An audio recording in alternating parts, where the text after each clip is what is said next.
Ribuan mahasiswa dari berbagai perguruan tinggi di Sumsel berkumpul di Gedung Academic Center Universitas Islam Negeri Raden Fatah Palembang untuk melakukan deklarasi mahasiswa kawal demokrasi pada pemilu legislatif dan Pilpres 17 April 2019. Ketua Pelaksana Mahasiswa Kawal Demokrasi Asep Cofi menjelaskan, tujuan dari kegiatan ini untuk mensosialisasikan keikutsertaan mahasiswa dalam mengawal pesta demokrasi, sekaligus menghimbau masyarakat untuk menggunakan hak pilihnya. Tujuan dari kegiatan ini sebenarnya ada beberapa poin yang dapat kami sampaikan. Pertama yaitu mengajak mahasiswa atau kelompok milenial serta masyarakat agar tidak golput.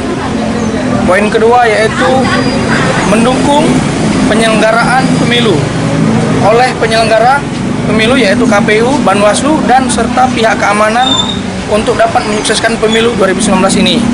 Poin yang ketiga yaitu adalah setelah pasca pemilu ini diharapkan ciptakan suasana kondusif sehingga masyarakat dapat bekerja seperti biasa. Ia juga menambahkan pada kesempatan ini mengajak segenap mahasiswa dan masyarakat agar mempercayakan pemilu 2019 ini sepenuhnya kepada KPU, Bawaslu, dan pihak keamanan. Namun yang lebih utama dari deklarasi ini ingin mengajak mahasiswa khususnya kaum milenial untuk tidak golput dan menjaga keamanan pemilu dari pemberitaan hoax agar pemilu legislatif dan pilpres yang akan berlangsung berjalan dengan tertib, aman, dan damai. Amanda Lydia, PAL TV.